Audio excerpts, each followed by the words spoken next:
Hi friends, आज हम देखेंगे मध्यकालीन भारत में सल्तनत काल के 200 प्लस क्वेश्चंस को, जो कि हम काफ़ी फास्ट ट्रैक देखेंगे और काफ़ी बेहतरीन क्वेश्चंस होंगे। और याद रखना, एग्जाम में इस टॉपिक से एक भी क्वेश्चन बाहर नहीं आएगा। क्लियर? तो चलिए शुरू करते हैं। देखिए फर्स्ट क्वेश्चन क्या कह रहा है। अरबों ने भारत पर सर्वप्रथम असफल आक्रमण कब किया था? तो याद रखना, जाके यहाँ पर किसकी बात हो रही है? असफल की बात हो रही है।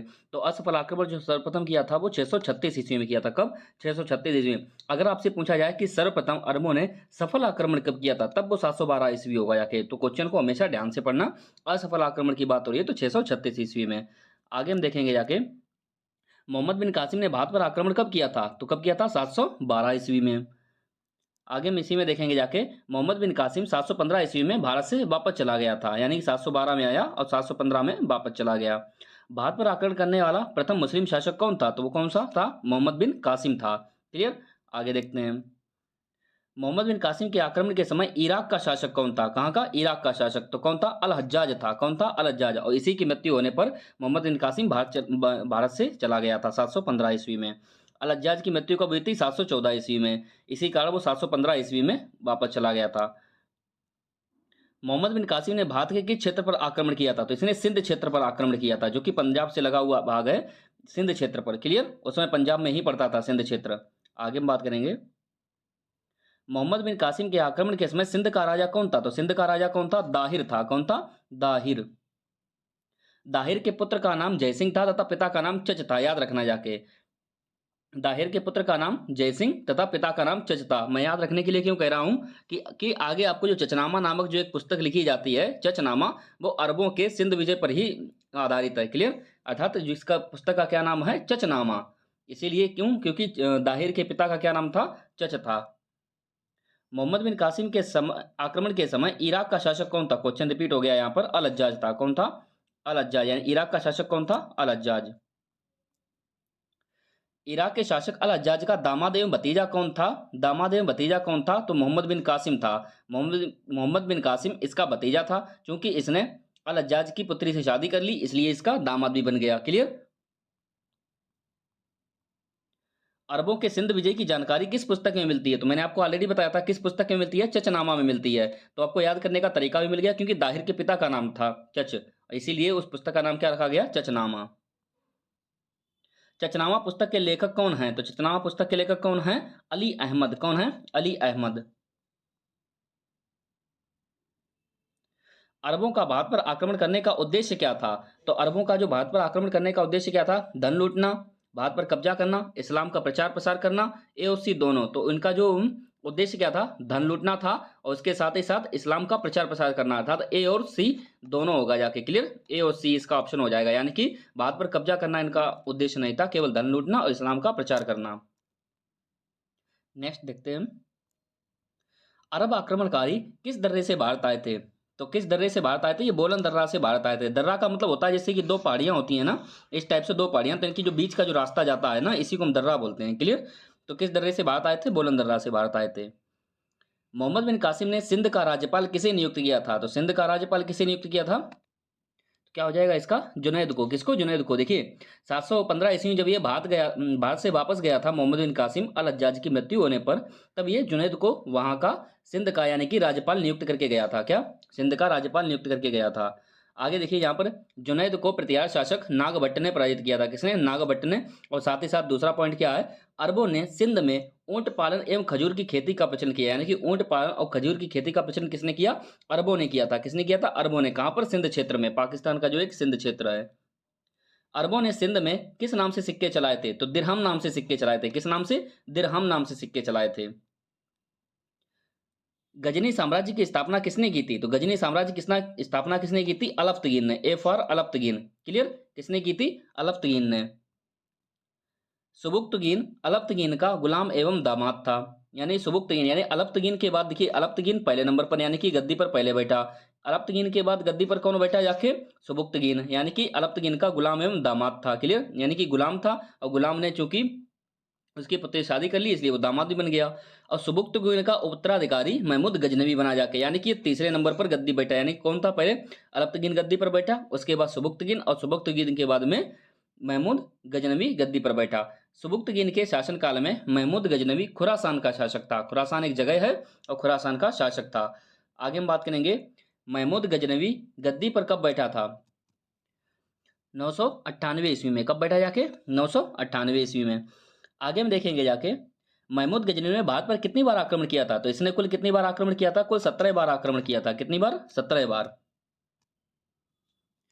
महमूद गजनवी ने 1000 ईस्वी से लेके 1027 ईस्वी तक कुल 17 बार भारत पर आक्रमण किया था। याद रखना जाके 1000 से लेके 1027 तक कुल 27 वर्ष हो जाते हैं। तो इसका मतलब ये नहीं कि हर वर्ष ये आक्रमण करने के लिए आता था।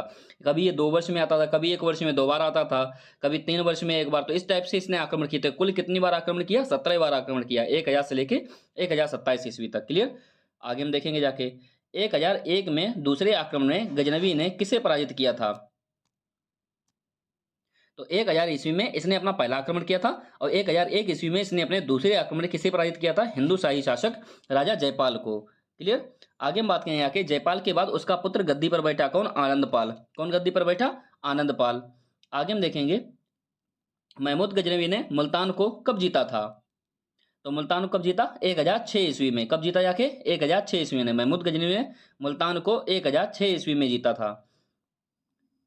महमूद गजनवी ने कन्नौज पर अपना आधिपत्य कब जमाया जाके? तो कन्नौज पर इसने अपना आधिपत्य कब जमाया? 1018 ईस्वी में। कैसे याद रखेंगे? देखिए 1006 ईस्वी की अगर हम बात करें जाके इसने मुल्तान को जीता था और 6 तियां 18, यानी कि 3 गुना लगभग हम कर देंगे जाके, तो हमको क्या मिल जाएगा जाके? इसने कन्नौज पर आधिपत्य जमाया जाके, यानी कि 1006 और 1018 आप याद रखना। क्लियर? 1018 में इसने कन्नौज पर अपना आधिपत्य स्थापित किया।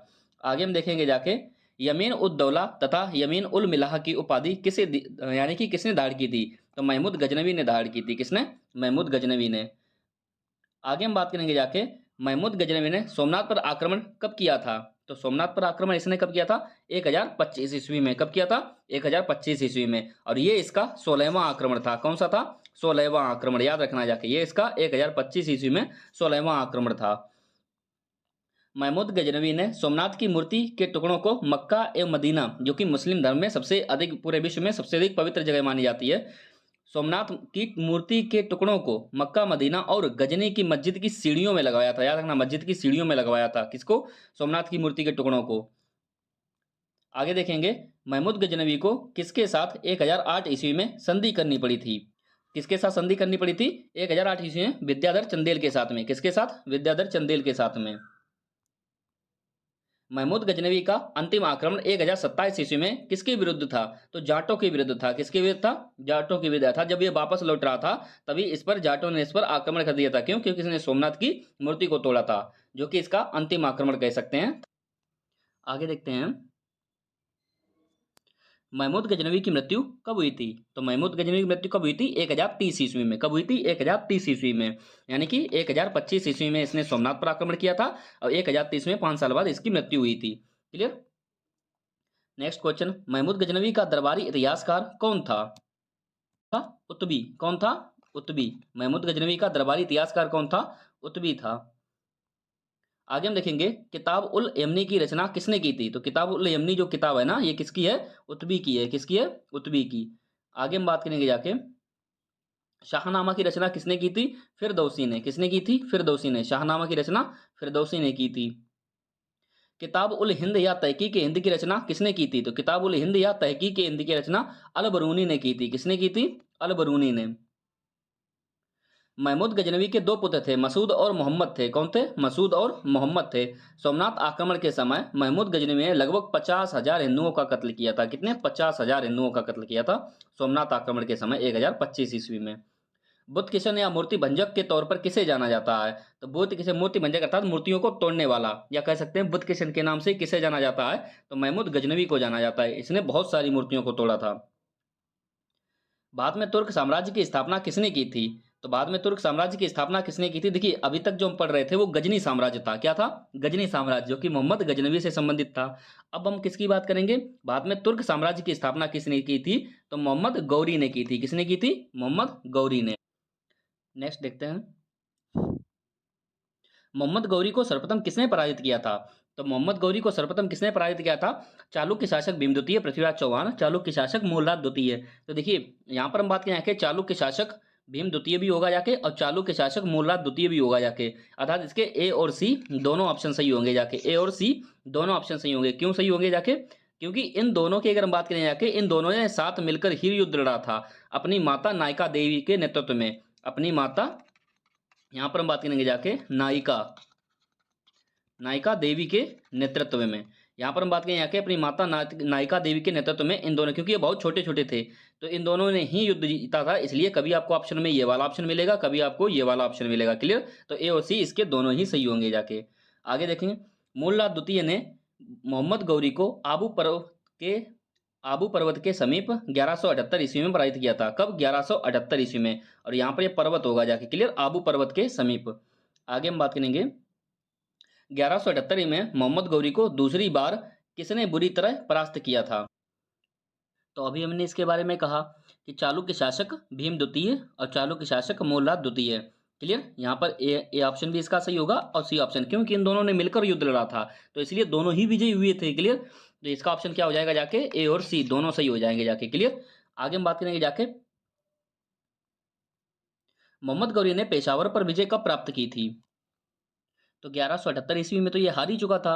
1178 की अगर हम बात करेंगे जाके, तो अगले साल 1179 ईस्वी में की अगर हम बात करें कि इसने पेशावर, जो कि पाकिस्तान में पड़ता है, 1179 उसमें पाकिस्तान भारत का हिस्सा था, तो 1179 में इसने पेशावर पर भी विजय प्राप्त कर ली थी। नेक्स्ट क्वेश्चन की अगर हम बात करेंगे, तराइन का प्रथम युद्ध कब हुआ था? तो प्रथम से बात करेंगे जाके वन, लास्ट में वन आता है, प्रथम की बात हो रही है, वन की बात होती है 1191 में। और दूसरा युद्ध पूछा जाए कब हुआ था? तो 1192 में, जस्ट अगले ही साल हुआ था। क्लियर? आगे हम देखते हैं, तराइन का प्रथम युद्ध किसके किसके बीच हुआ था? तो मोहम्मद गौरी और पृथ्वीराज चौहान के बीच में। क्लियर? किसके किसके बीच हुआ था? पहले ही ऑप्शन हमको मिल गया जाके, मोहम्मद गौरी और पृथ्वीराज चौहान के बीच में हुआ था तराइन का पहला युद्ध। आगे हम बात करेंगे जाके, अब तराइन का प्रथम युद्ध किसके बीच हुआ था? तो याद रखना जाके, जनरली हम जो क्वेश्चन याद रखते हैं वो अब लास्ट क्वेश्चन जैसे कि हम देख सकते हैं कि पृथ्वीराज चौहान तो हम याद रख लेते हैं, क्या रख लेते हैं? पृथ्वीराज चौहान। लेकिन ये जो पृथ्वीराज चौहान थे ये कौन से नंबर थे? पृथ्वीराज प्रथम थे, द्वितीय थे या तृतीय थे? तो यहाँ पर स्टूडेंट जब इस टाइप से क्वेश्चन पूछा जाता है तो कंफ्यूज हो जाते हैं बहुत सारे स्टूडेंट और गलत कर देते हैं क्वेश्चन को। तो यहाँ पर ध्यान देना जाके, तराइन का प्रथम युद्ध किसके बीच हुआ था? मोहम्मद गौरी और पृथ्वीराज प्रथम के बीच में, पृथ्वीराज द्वितीय के बीच में, या फिर पृथ्वीराज तृतीय के बीच में? तो मोहम्मद गौरी और पृथ्वीराज तृतीय के बीच में हुआ था। क्लियर? यहाँ पर क्या होगा जाके, और पृथ्वीराज तृतीय के बीच में हुआ था, मोहम्मद गौरी और पृथ्वीराज तृतीय के बीच में हुआ था। क्लियर? आगे हम बात करेंगे, पृथ्वीराज चौहान को पृथ्वीराज तृतीय के नाम से भी जाना जाता था। क्लियर? यहाँ पर हम एक बात और बताना चाहेंगे जाके कि पृथ्वीराज, जैसे कि ये प्रथम द्वितीय तृतीय, क्या ये इस टाइप से नाम क्यों इतिहासकार इस टाइप से नाम रख देते हैं? क्यों रख देते हैं कि देखिए, एक ही पीढ़ी, यानी कि जब पीढ़ी दर पीढ़ी आगे चलती रहती हैं तो एक जैसे नाम रखने पर पृथ्वीराज पृथ्वीराज पृथ्वीराज सभी का नाम रख दिया जाता है कि चलो आगे आने वाली पीढ़ी का नाम, देखिए किसी का नाम पहले से ही पृथ्वीराज था, आगे आने वाली पीढ़ी का नाम पृथ्वीराज रख दिया, फिर उसके आगे और आगे आने वाली पीढ़ी का नाम पृथ्वीराज रख दिया। तो इतिहासकार जब आपस में बातचीत करते हैं ताकि उनको समझ में आए कि जब हम बात कर रहे हैं एक बार पृथ्वीराज बोलने पर हमको यही नहीं समझ में आएगा कि कौन से पृथ्वीराज, पहले जो बीत गए या फिर उसके बाद में आए वो वाले, तो इस टाइप से कन्फ्यूजन ना हो इसलिए उनका नाम रख दिया गया, ये प्रथम है, ये द्वितीय है, ये तृतीय है, जिससे कि हमको स्पष्ट हो सके कि किसके बारे में बात की जा रही है। आगे देखते हैं क्वेश्चन की तरफ, तराइन के प्रथम युद्ध में किसकी विजय हुई थी? तो तराइन के प्रथम युद्ध में पृथ्वीराज चौहान की विजय हुई थी। यहाँ पर आप पृथ्वीराज तृतीय याद रखें तो ज्यादा बेटर होगा जाके, पृथ्वीराज तृतीय। आगे हम देखेंगे, तराइन का द्वितीय युद्ध कब हुआ था? तो तराइन का द्वितीय युद्ध हम आपको ऑलरेडी बता चुके, लास्ट में द्वितीय 1192 में हुआ था। आगे देखिए, तराइन के द्वितीय युद्ध किसके बीच हुआ था? तो तराइन का द्वितीय युद्ध किसके किसके बीच हुआ था? जो पहले के बीच में हुआ था वही दूसरे के बीच में भी हुआ था, यानी कि मोहम्मद गौरी और पृथ्वीराज चौहान के बीच में। क्लियर? तराइन का प्रथम युद्ध मोहम्मद गौरी और पृथ्वीराज चौहान के बीच में हुआ था, और तराइन का द्वितीय युद्ध भी मोहम्मद गौरी और पृथ्वीराज चौहान के बीच में हुआ था। फर्क कितना था? पहले वाले युद्ध में पृथ्वीराज चौहान जीते थे, दूसरे वाले युद्ध में मोहम्मद गौरी जीत जाएगा। क्लियर? आगे देखते हैं, तराइन के द्वितीय युद्ध में किसकी विजय हुई थी? तो मैं आपको ऑलरेडी बता चुका हूं, पहले वाले युद्ध में पृथ्वीराज चौहान जीते थे, जबकि द्वितीय युद्ध की बात हो रही है तो द्वितीय युद्ध में मोहम्मद गौरी जीत गया था। क्यों जीत गया था? क्योंकि ये जो जयचंद था इसने सपोर्ट कर दिया था किसको? मोहम्मद गौरी को। क्लियर? आगे देखते हैं, चंदावर का युद्ध कब हुआ था? 1194 ईस्वी में। कब हुआ था? 1194 ईस्वी में। तो इसका ऑप्शन नंबर कौन सा हो जाएगा जाके? डी सही हो जाएगा। क्लियर? आगे हम देखते हैं क्वेश्चन की तरफ, चंदावर का युद्ध किसके किसके बीच हुआ था? तो चंदावर का युद्ध किसके किसके बीच हुआ था? मोहम्मद गौरी और जयचंद के बीच में हुआ था। किसके बीच में? मोहम्मद गौरी और जयचंद। ये जयचंद था कौन? ये जयचंद उस समय कन्नौज का राजा था। कहाँ का? कन्नौज का राजा था। क्लियर। कन्नौज की पुत्री का नाम क्या था? संयोजिता था। क्या था? संयोजिता। कन्न जो सॉरी जयचंद की जो पुत्री का नाम क्या था? संयोजिता था। और जयचंद की जो पुत्री संयोजिता थी, इस ये और क्या नाम, जो पृथ्वीराज चौहान थे, ये दोनों आपस में प्रेम करते थे। तो क्या किया जाके, पृथ्वीराज चौहान ने क्या किया जाके, क्योंकि जयचंद इससे सहमत नहीं था, तो पृथ्वीराज चौहान ने इनकी पुत्री का अपहरण कर लिया, जिससे कि ये बहुत ज्यादा गुस्से में आ गया जयचंद। और जयचंद ने क्या किया जाके, तराइन के द्वितीय युद्ध में मोहम्मद गौरी का साथ दे दिया, जिससे कि मोहम्मद गौरी जीत गया जाके। लेकिन अगली बार चूंकि मोहम्मद गौरी था तो विदेशी ही, इसने अगली बार क्या किया जाके, 1192 में जब ये तराइन के द्वितीय युद्ध में जीत गया मोहम्मद गौरी, तो अगले ही 2 साल बाद यानी कि 1194 में, कब? 1194 में, यानी कि जयचंद पर भी आक्रमण कर दिया। जिसने साथ दिया था उसी पर भी आक्रमण कर दिया, जयचंद पर, जिससे चंदावर के युद्ध के नाम से जाना जाता है 1194 में। और जयचंद भी यहाँ पर हार जाते हैं। आगे देखते हैं नेक्स्ट क्वेश्चन की तरफ। अजमेर के संस्कृत विद्यालय के स्थान पर मोहम्मद गौरी ने कौन सी इमारत बनवाना आरंभ किया था? तो अढ़ाई दिन का झोपड़ा बनवाया था। कौन सा बनाया था? अढ़ाई दिन का झोपड़ा। देखिए यहाँ पर लिखा है इमारत बनवाना आरंभ किया था, तो किसने आरंभ किया था अढ़ाई दिन का झोपड़ा? किसने आरंभ किया था? मोहम्मद गौरी ने। लेकिन वहीं पर अगर इसकी बात की जाए, इसको पूर्ण किसने करवाया था, तो आगे वो कुतुबुद्दीन ऐबक आएगा। क्लियर। जो कि मोहम्मद गौरी का गुलाम था, यानी कि गौरी का गुलाम। आगे हम देखेंगे, यहाँ पर हम देखेंगे जाके सल्तनत काल के राजवंश का क्रम। तो इसको कैसे याद रखेंगे जाके, गुल खिल तू सैलो में। इस लाइन को आप हमेशा याद रखेंगे। कभी कभी एग्जाम में क्या होता है कि हमको जो सल्तनत काल के राजवंश होते हैं ना, इनको सीक्वेंस में यानी कि सेट करने को भी दे दिया जाता है कि आगे पीछे हमको इनका यानी कह सकते हैं सही क्रम भी हमसे पूछा जाता है। तो इसको याद कैसे रखेंगे आके, गुल खिल तू सैलो में, गुल खिल तू सैलो में। गुल से गुलाम वंश, खिल से खिलजी वंश, उसके बाद तू से तुगलक वंश, सै से सैयद वंश और लो से लोदी वंश। यहाँ पर लोदी वंश। क्लियर। तो इस टाइप से ये पांचों यानी कि राजवंश चले थे। कहाँ पर? सल्तनत काल में। इसको आप अच्छे से याद रखना। आगे देखते हैं, गुलाम वंश का कार्यकाल है। तो गुलाम वंश कब से कब तक चला था? 1206 से 1290 तक। कब से कब तक चला जाके? 1206 से 1290 तक गुलाम वंश चला। गुलाम वंश की स्थापना किसने की थी? तो गुलाम वंश की स्थापना किसने की थी? कुतुबुद्दीन ऐबक ने की थी। किसने? कुतुबुद्दीन ऐबक ने। और याद रखना जाके, गुलाम वंश को और भी कई नामों से जाना जाता है। गुलाम वंश को दास वंश के नाम से भी जाना जाता है, कामा मामलुक, याद रखना जाके, मामलुक वंश के नाम से भी जाना जाता है, यानी दास वंश भी कहा जाता है और मामलुक वंश के नाम से भी जाना जाता है गुलाम वंश को। आगे देखते हैं, कुतुबुद्दीन ऐबक की मृत्यु कब हुई थी? तो याद रखना जाके, 1206 में इसने गुलाम वंश की स्थापना की थी। 1206 में, यानी कि गद्दी पर बैठा जाके। और जस्ट अगले ही 4 साल बाद 1210 में इसकी मृत्यु हो गई जाके। यानी कि इसकी मृत्यु कब हुई जाके? 1210 में। और क्यों में कैसे मृत्यु हुई थी? घोड़े पर बैठकर, यानी कि चौगान है, यानी कि गेम होता है चौगान या पोलो। क्या होता है? चौगान, या इसी को हम पोलो के नाम से भी जानते हैं। चौगान या पोलो खेलते समय घोड़े से गिरकर इसकी मृत्यु हुई थी। तो यहाँ पर क्वेश्चन ये भी बनता है कि दिल्ली सल्तनत के किस शासक की मृत्यु घोड़े से गिरकर हुई थी? तो घोड़े से गिरकर किसकी मृत्यु हुई थी? कुतुबुद्दीन ऐबक की मृत्यु हुई थी। आगे हम देखते हैं कब हुई थी? 1210 में। कुतुबुद्दीन ऐबक की मृत्यु लाहौर में। और कहां पर हुई थी? लाहौर में, चौगान या पोलो खेलते समय हुई थी। कुतुबुद्दीन ऐबक को कहां दफनाया गया था? तो देखिए, चूंकि इसकी लाहौर में मृत्यु हुई थी, तो लाहौर में ही इसको दफना दिया गया था। क्लियर। आगे देखते हैं, सल्तनत काल की राजकीय भाषा क्या थी? यानी कि सल्तनत काल की जो कामकाज होते थे सभी, वो किस भाषा में होते थे? तो यहाँ पर फारसी भाषा में। आगे हम देखेंगे, निम्नलिखित में से किसे लाख बख्श के नाम से भी जाना जाता है? तो लाख बख्श के नाम से किसे जाना जाता है? लाख बख्श। तो कुतुबुद्दीन ऐबक को लाख बख्श के नाम से भी जाना जाता है। लाख बख्श का अर्थ क्या होता है? लाखों का दान करने वाला। क्या होता है? लाखों का दान करने वाला। तो फ्रेंड्स, हमारे 50 क्वेश्चंस कंप्लीट हो चुके हैं। अगर आपको इन सभी क्वेश्चंस को और भी डिटेल में जानना है, तो डिस्क्रिप्शन में आपको प्लेलिस्ट की लिंक मिल जाएगी, जहां से आप इन क्वेश्चंस के सभी पार्ट्स को आप बहुत ही डिटेल में देख सकते हैं। काफी सभी के एक एक वीडियो बने हुए हैं। आगे देखते हैं नेक्स्ट क्वेश्चन की तरफ। कुतुबुद्दीन ऐबक का राज्याभिषेक कहां पर हुआ था? तो कुतुबुद्दीन ऐबक का राज्याभिषेक कहां पर हुआ था? लाहौर में ही हुआ था। याद रखना जाके, कुतुबुद्दीन ऐबक लाहौर से ही अपना शासन चलाता था, लाहौर में ही ये रहता था। क्लियर। ये दिल्ली में कभी आया ही नहीं, और लाहौर से ही अपने फरमान जारी करता था। लाहौर में ही इसकी मृत्यु हुई और लाहौर में ही इसको दफना दिया गया। आगे देखते हैं, दिल्ली में कुव्वत उल इस्लाम मस्जिद कुव्वत उल इस्लाम मस्जिद और अजमेर में 2.5 दिन का झोपड़ा, जो कि अजमेर के संस्कृत विश्वविद्यालय के स्थान पर बनाया गया था। 2.5 दिन का झोपड़ा, क्लियर, कुतुबुद्दीन ऐबक ने बनवाया था। यानी कि नींव इसकी किसने रखी थी? इसकी 2.5 दिन के झोपड़ा की नींव किसने रखी थी? मोहम्मद गौरी ने। लेकिन इसका नाम पूर्ण किसने करवाया था? जाके किसने करवाया? कुतुबुद्दीन ऐबक ने। आगे देखते हैं, कुतुबुद्दीन ऐबक को सुल्तान के रूप में मान्यता कब मिली जाके?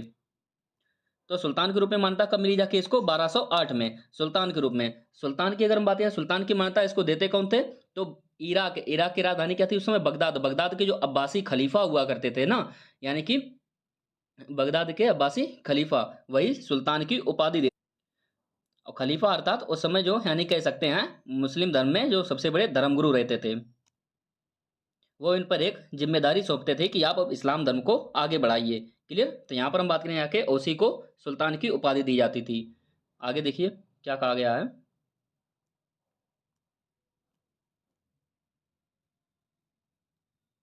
हातिम द्वितीय की संज्ञा किसे दी जाती थी? देखिए हातिम द्वितीय की संज्ञा किसे दी गई थी? तो कुतुबुद्दीन ऐबक को। ये किसे? बहुत ज्यादा उदारता के लिए, यानी कि कह सकते हैं बहुत ही अच्छा राजा था। हातिम द्वितीय की संज्ञा दानशीलता उदारता के लिए दी जाती थी। आगे हम बात करें, यहाँ के कुतुब मीनार का निर्माण किसने करवाया था?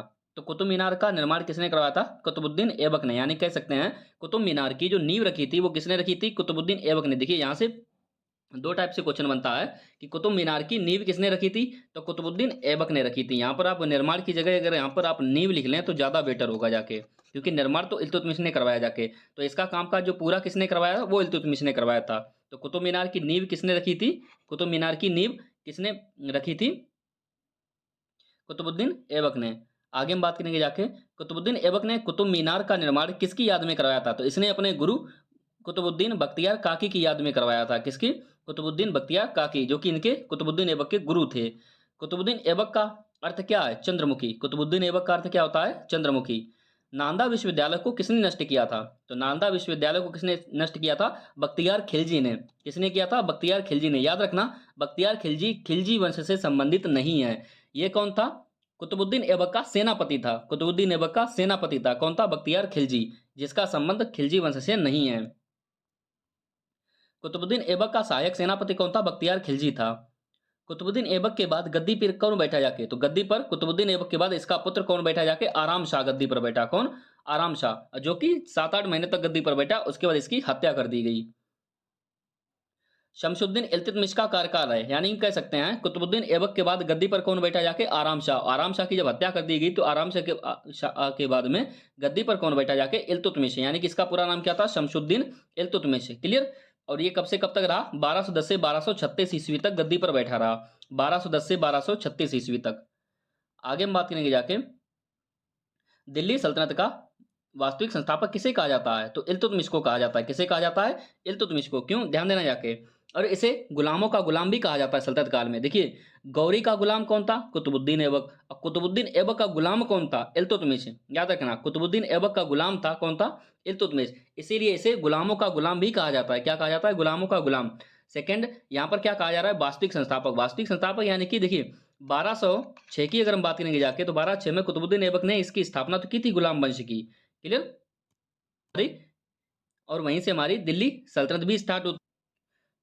तो केवल 4 वर्ष तक ही कुतुबुद्दीन ऐबक 4 वर्ष तक ही रहा, यानी कि इसने ठीक से कुछ कर ही नहीं पाया। इसीलिए इसे दिल्ली सल्तनत का वास्तविक संस्थापक किसे कहा जाता है? इल्तुतमिश, क्योंकि ये 1210 से लेके 1236 ईस्वी तक रहा जाके।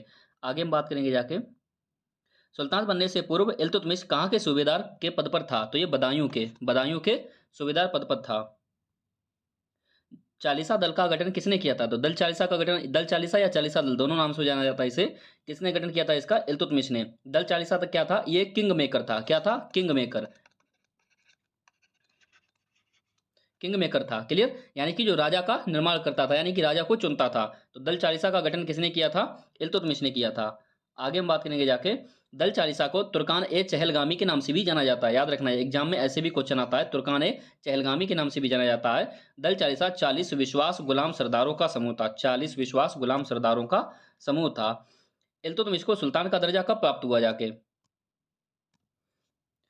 तो सुल्तान का दर्जा कब प्राप्त हुआ जाके? 1229 में। क्लियर। आगे हम बात करें जाके, सुल्तान का दर्जा बगदाद के अब्बासी खलीफा देते थे। ऑलरेडी बता चुके। सर्वप्रथम शुद्ध अरबी सिक्का किसने चलवाया था? तो शुद्ध अरबी सिक्का किसने चलवाया? इल्तुतमिश ने। सर्वप्रथम शुद्ध अरबी सिक्का इल्तुतमिश ने चलवाया था।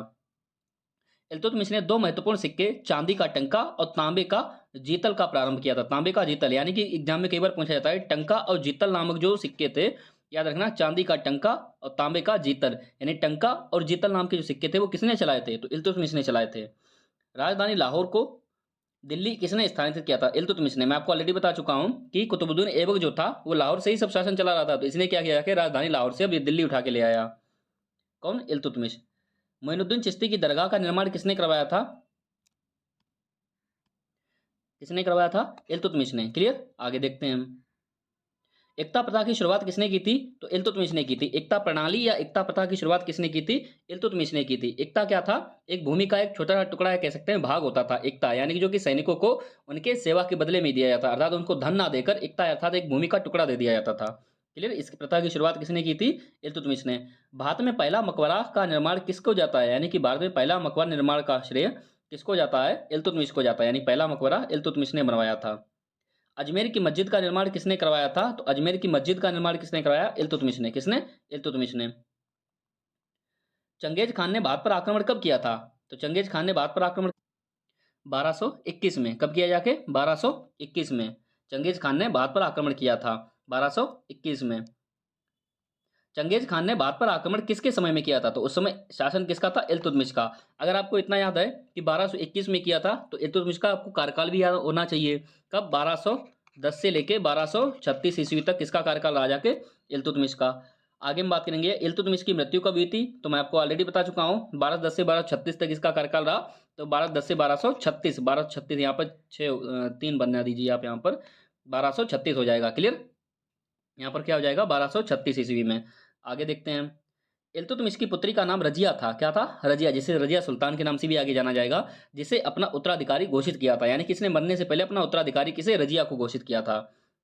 हुआ क्या जाके आगे? इल्तुतमिश के बाद दिल्ली की गद्दी पर कौन बैठा जाके? लेकिन जो 40 तुर्क सरदारों का जो समूह था वो नहीं चाहते थे कि एक महिला उन पर शासन करे, लेकिन तब उन्होंने किसको? जो 40 गुलाम सरदारों का समूह था, जिसे किंग मेकर के नाम से भी जाना जाता था, तुर्कान चहलगामी, उन्होंने रुकनुद्दीन फिरोज को इल्तुतमिश का उत्तराधिकारी बना दिया। क्लियर? आगे देखिए, बात की पहली, लेकिन वो ज्यादा दिनों तक नहीं रह पाया, उसको भी हटा दिया गया, यानी कि मार दिया गया।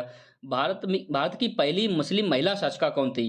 पहली मुस्लिम महिला शासिका, या यहाँ पर हम कह सकते हैं तुर्क भी शब्द ऐड कर सकते हैं। भारत की पहली मुस्लिम तुर्क महिला शासिका कौन थी? तो रजिया सुल्तान थी। कौन थी? रजिया सुल्तान। और रजिया सुल्तान का कार्यकाल बहुत अधिक पूछा जाता है, तो 1236 में से लेकर 1240 तक रजिया सुल्तान का कार्यकाल रहा, 4 साल के लिए। क्लियर? आगे देखिए क्या कहा जा रहा है। तो रजिया सुल्तान का कार्यकाल कितना रहा जाके? 1236 से 1240, अभी हम जस्ट बता चुके हैं। आगे देखते हैं क्या कहा गया है। रजिया ने अमीर ए आखुर किसे नियुक्त किया था? तो अमीर ए आखुर का मतलब होता है अश्वशाला का प्रधान, यानी कि जहां पर घोड़े रहते हैं, अर्थात घोड़ों की देखरेख करना, उसका जो मेन मुख्य कौन होगा जाके? तो वो किसको किया था? याकूत को। किसको? याकूत। यहाँ पर ता लिख दीजिए, याकूत। क्लियर? अमीर ए आखुर किसे नियुक्त किया था? याकूत को। अमीर ए आखुर किसे किसे कहा जाता है? अश्वशाला का प्रधान। रजिया ने बठिंडा का इक्तादार किसे नियुक्त किया था? तो बठिंडा का इक्तेदार किसे नियुक्त किया था? अल्तुनिया को। किसे? अल्तुनिया को बठिंडा का इक्तेदार नियुक्त किया था। आगे रजिया ने किससे विवाह किया था? तो बठिंडा का जो इक्तेदार था अल्तुनिया, इसी से इसने विवाह भी किया था। किससे? अल्तुनिया से। आगे हम बात करेंगे जाके, रजिया की मृत्यु कहां पर हुई थी, या रजिया का मकबरा कहां पर स्थित है? तो कैथल, जो कि हरियाणा में पड़ता है, कैथल में। कहां पर? कैथल में। आगे देखते हैं हम। दिल्ली सल्तनत का वह कौन सा सुल्तान था जो टोपी बनाकर अपना जीवन निर्वाह करता था? तो कौन था? नासिरुद्दीन महमूद था। कौन था? नासिरुद्दीन महमूद। अर्थात रजिया के बाद और भी शासक बैठे, लेकिन उनमें से एक था नासिरुद्दीन महमूद। कौन था? नासिरुद्दीन। और इसको राजा किसने बनाया था, अर्थात कह सकते हैं इसको सुल्तान किसने बनाया था? बलबन ने इसको सुल्तान बनाया था। बलबन ने इसको सुल्तान बनाया था कि नासिरुद्दीन महमूद आप सुल्तान बनिए। क्लियर? दिल्ली सल्तनत का सुल्तान था जो कि टोपी बनाकर अपना जीवन निर्वाह करता था। देखिए, इल्तुतमिश ने बलबन, ये बलबन आया कहां से? तो बलबन को ग्वालियर विजय के उपरांत खरीदा था। और किसने खरीदा था? इल्तुतमिश ने खरीदा था। बलबन ने नसरुद्दीन महमूद को सुल्तान बनाया। गयासुद्दीन बलबन अलवरी जाति का था। किस जाति का था? अलवरी जाति का। इल्तुतमिश द्वारा स्थापित दल चालीसा को किसने समाप्त किया था? तो दल चालीसा जो कि किंग मेकर था, किसी को भी बना देता था, हटा देता था, तो इसको सबसे पहले जब बलबन आया तो बलबन ने सबसे पहले इसी को हटाया, यानी कि समाप्त किया। किसको? दल चालीसा को ही समाप्त किया था। तुर्कान चहलगामी को समाप्त किया। किसने? बलबन ने। बलबन के समय विद्रोह का नगर किसे कहा जाता था, जहां से बहुत ज्यादा विद्रोह उठते थे? तो किसे कहा जाता था? लखनऊती को। किसे? लखनऊती को विद्रोह का नगर कहा जाता था। बंगाल की राजधानी थी उस समय लखनऊ थी। बलबन ने केंद्रीय सैन्य विभाग की स्थापना की, जिसे क्या कहा जाता था? तो केंद्रीय सैन्य विभाग की स्थापना की जिसे दीवान ए अर्ज के नाम से जाना जाता था। दीवान ए अर्ज के नाम से जाना जाता था, यानी कि जहां पर लोग अपनी अर्जी देते थे सेना में। क्लियर। आगे हम बात करेंगे जाके, निम्नलिखित में से किसने अयोग्य एवं वृद्ध सैनिकों को पेंशन देकर पदमुक्त करने की योजना बनाई? यानी कि जो अयोग्य है अर्थात जो ठीक से काम नहीं कर रहे हैं, वृद्ध हैं, उनको पद से मुक्त अर्थात उनको सेना से निकाल देना, पदमुक्त कर देना, करने की योजना किसने बनाई थी? बलबन ने बनाई थी। किसने? बलबन ने। निम्नलिखित में से किसने सजदा एवं पैबोश प्रथा का प्रारंभ किया? सजदा मतलब सुल्तान होता था उसके सामने सिर झुकाना, पैबोश का मतलब होता है उसके पैरों का चुंबन करना, यानी पैरों को चूमना। तो इस प्रथा की, सजदा एवं पैबोश प्रथा की शुरुआत किसने की थी? बलबन ने की थी। किसने? बलबन ने। नवरोज उत्सव को किसने प्रारंभ किया था? यानी नवरोज जो वर्तमान में उत्सव चलता है मुस्लिम धर्म में, तो नवरोज उत्सव किसके प्रारंभ किया था? बलबन ने प्रारंभ किया था। किसने? बलबन ने। निम्नलिखित में से किसने अपने विरोधियों के प्रति लौह एवं रक्त की नीति अपनाई थी? लौह एवं रक्त की नीति किसने अपनाई थी? तो बलबन ने अपनाई थी। किसने? लौह एवं रक्त की नीति बलबन ने अपनाई थी। किसने कहा कि सुल्तान जिल्ले इलाही होता है? किसने कहा कि सुल्तान जिल्ले इलाही होता है? तो बलबन ने कहा था। किसने कहा था? बलबन ने। जिल्ले इलाही अर्थात खुदा का बंदा। आगे हम बात करेंगे, निम्नलिखित में से किस राजा ने उच्च कुल एवं निम्न कुल के व्यक्तियों के बीच अंतर स्थापित किया था? यानी कि आप उच्च जाति के हैं, निम्न जाति के हैं, ऐसे जो लोगों के बीच में अंतर स्थापित किया था, वो किसने स्थापित किया था? बलबन ने। आगे हम बात करेंगे जाके, निम्नलिखित में से किसने अपने दरबार को ईरानी परंपरा के अनुसार सजाया था? यानी कि ईरानी परंपरा के अनुसार सजाया था, यानी कि दरबार कैसे चलेगा, कैसे इसका रहन सहन, यानी कैसे इसमें व्यवस्थाएं की जाएंगी, तो ईरानी परंपरा के अनुसार किसने सजाया? बलबन ने। आगे हम देखेंगे, निम्नलिखित में से किसने कुरान के नियमों को शासन का आधार बनाया? यानी कि ये शासन चलेगा वो किस नियम के तहत चलेगा? कुरान के नियमों के तहत चलेगा। तो किसने आरंभ किया था? इस टाइप की प्रथा किसने चलाई थी? बलबन ने। तो ये सारे बलबन के कुछ विशेष महत्वपूर्ण कार्य थे जो कि ये करता रहा। निम्नलिखित में से किसने सिक्कों पर खलीफा का नाम अंकित करवाया था? खलीफा का नाम किसने अंकित करवाया? बलबन ने। बलबन ने सिक्कों पर खलीफा का नाम अंकित करवाया। वह कौन सा सुल्तान था जो दिन में 5 बार नमाज पढ़ता था? सोचिए, मुस्लिम धर्म का एक कितना कट्टर था, यानी सुल्तान था जो कि सारे मुस्लिम धर्म के रूल्स फॉलो करता था, कुरान के जितने भी रूल्स थे सभी फॉलो करता था। तो जो दिन में 5 बार नमाज पढ़ता था बराबर, तो ये कौन था? बलबन था। आगे हम देखेंगे, निम्नलिखित में से किसने सुल्तान बनने के बाद भोग एवं विलास को त्याग दिया था? भोग एवं विलास यानी कि बहुत ज्यादा मदिरा वगैरह पीना, यानी बहुत सारे उल्टे गलत काम करना, यानी किसने कह सकते हैं भोग विलास को त्याग दिया था? तो कौन था? बलबन था। आगे हम बात करेंगे जाके, फारसी के प्रसिद्ध कवि अमीर खुसरो किसके दरबार में रहते थे? तो सबसे पहले कहां से शुरुआत होती है? अमीर खुसरो किसके दरबार में रहते थे? यहां पर हम बात करें यहाँ के बलबन के दरबार में। हालांकि रहते थे अलाउद्दीन खिलजी के दरबार में। अमीर खुसरो एकमात्र ऐसे कवि थे जिन्होंने 7 सुल्तानों का, यानी कि कह सकते हैं दरबार में रहते। 7 सुल्तानों के, कितने? 7 सुल्तानों के दरबार में रहते। तो बलबन के भी दरबार में रहते, अलाउद्दीन खिलजी के भी दरबार में रहते। किस सुल्तान ने खुद को अफरासियाब का वंशज बताया था? तो अफरासियाब का वंशज किसने बताया था? बलबन ने बताया था। किसने बताया था? बलबन ने। आगे देखते हैं, अब यहाँ पर आप देख सकते हैं जितने भी हमने क्वेश्चंस को पढ़ा था उन सभी को आप एक बार चाहें तो इन सभी का रिवीजन कर सकते हैं कि बलबन ने जो महत्वपूर्ण काम किए थे वो क्या क्या किए थे। क्लियर। ये सभी ऑप्शनल जो हम देख चुके हैं, ये वही सारे क्वेश्चन है, एक बार आप पढ़ सकते हैं।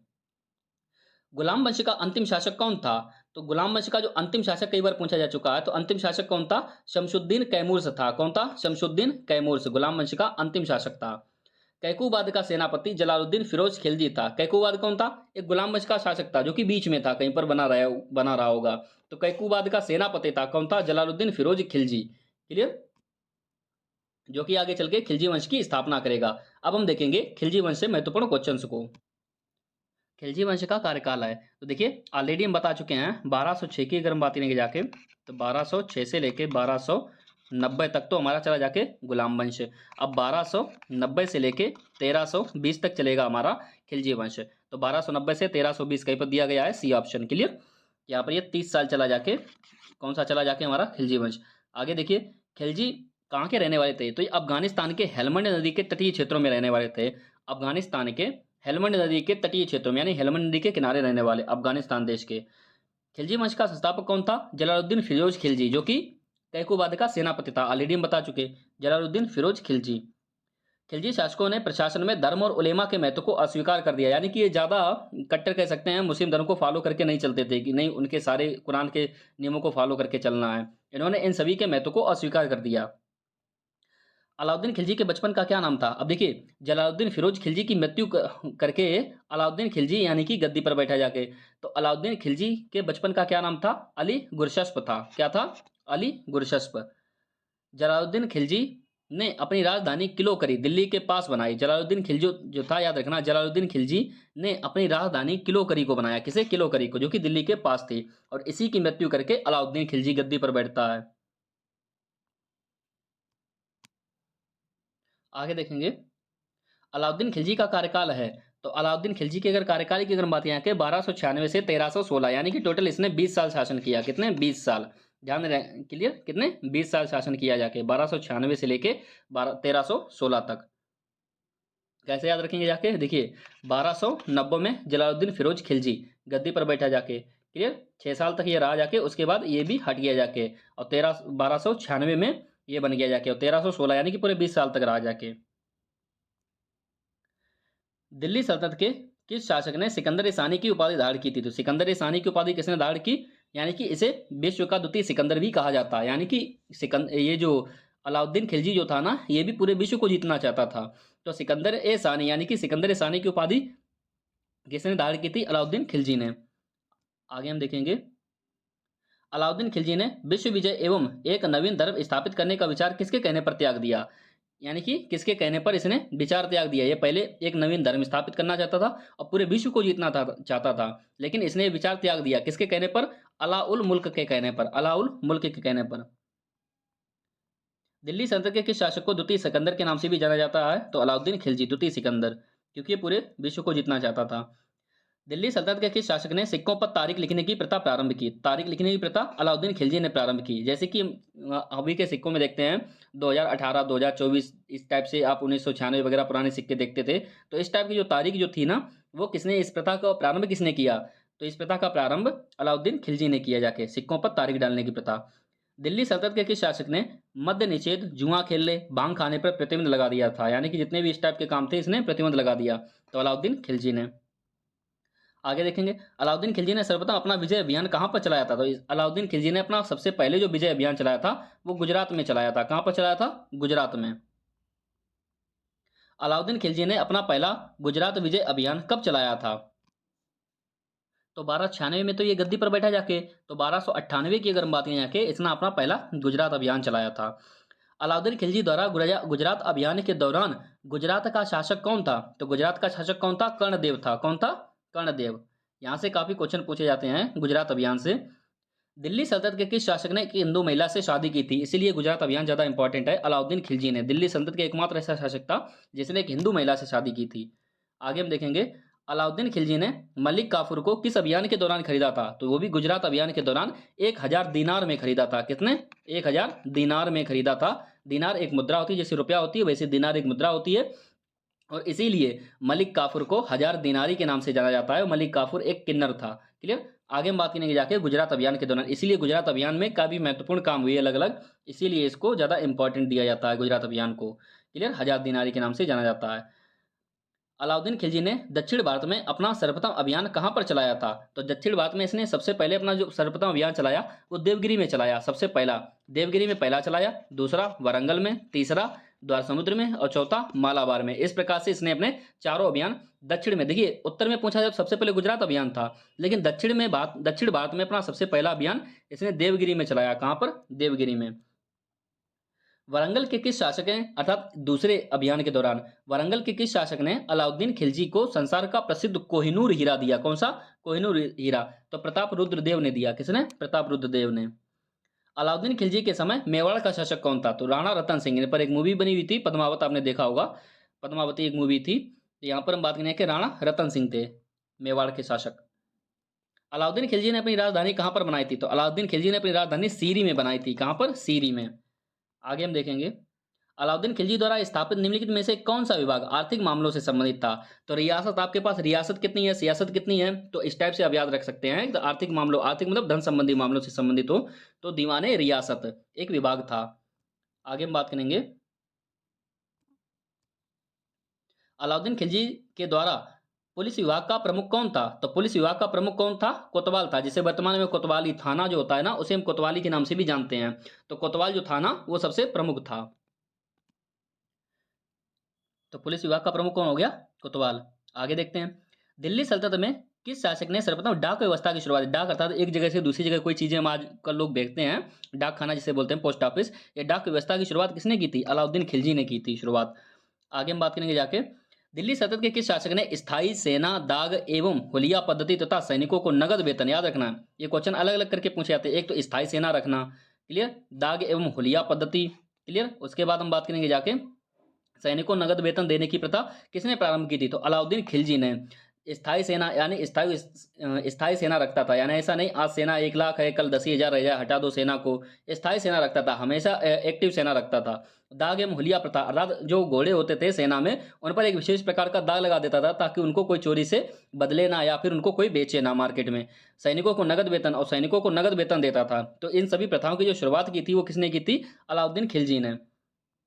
दिल्ली सल्तनत के किस शासक ने बाजार नियंत्रण पद्धति प्रारंभ की थी? तो बाजार नियंत्रण पद्धति किसने प्रारंभ की थी? अलाउद्दीन खिलजी ने। बाजार नियंत्रण पद्धति अर्थात करप्शन इसके टाइम पे बिल्कुल जीरो था। कहा जाता है कि अगर कोई दुकानदार थोड़ा सा भी कम सामान देता था या फिर किसी टाइप का करप्शन करता था, तो ये उसके शरीर से, जितना उसने कम सामान दिया उसके शरीर से उतना ही मांस निकाल लेता था। क्लियर, कि आपने इतना कम दिया है, और वो मांस शरीर के किसी भी हिस्से से निकाला जा सकता था। तो इसीलिए कोई भी दुकानदार कभी भी कम सामान नहीं तोलता था। क्लियर, और किसी टाइप का इसके टाइम पे कहा जाता है जीरो करप्शन था, इतना सख्त कानून था इसका। तो बाजार नियंत्रण पद्धति किसने प्रारंभ की थी? अलाउद्दीन खिलजी ने। आगे देखते हैं, दिल्ली सल्तनत के किस शासक ने भूमि की माप करवाई थी?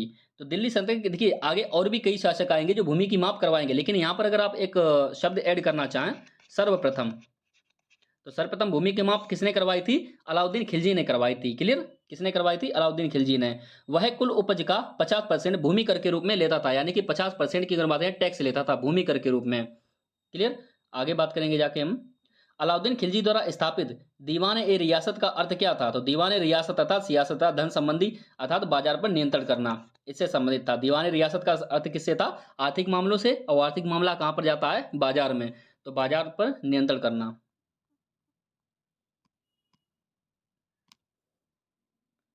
आगे देखेंगे, अलाउद्दीन खिलजी को निम्नलिखित में से कौन सी उपाधियां दी गई थीं? तो इसे विश्व का सुल्तान भी कहा जाता था, पृथ्वी के शासकों का सुल्तान भी कहा जाता, युग का विजेता भी कहा जाता और जनता का चरवाहा भी कहा जाता था। तो इन सभी उपाधियों से इसको नवाजा गया था। किसे? अलाउद्दीन खिलजी को। आगे देखते हैं, अलाई दरवाजे का निर्माण किसने करवाया था? तो वो भी अलाउद्दीन खिलजी ने करवाया था। किसने? अलाउद्दीन खिलजी ने। अलाई दरवाजा, आस अला, देखिए आ से अला और आ से अलाउद्दीन खिलजी। क्लियर, अला अला दोनों में मिल जाएगा आपको।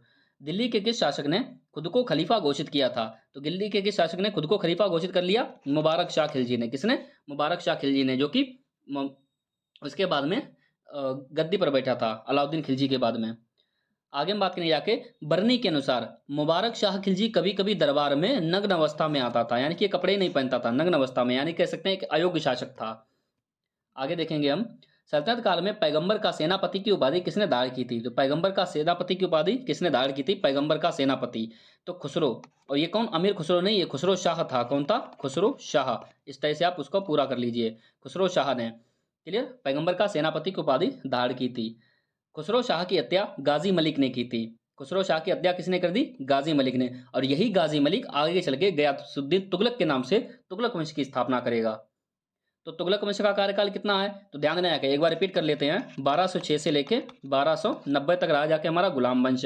उसके बाद 1290 से लेके 1320 तक रहा हमारा खिलजी वंश, यानी कि गुल खिल तू मतलब तुगलक वंश। अब 1320 से लेके 1414 की अगर बात आके रहेगा जाके हमारा तुगलक वंश। कौन सा?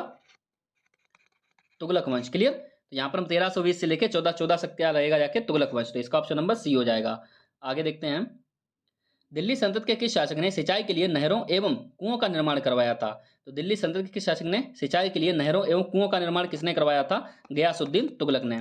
आगे हम देखेंगे, गयासुद्दीन तुगलक ने मंगोलों के आक्रमण को कितनी बार विफल किया था?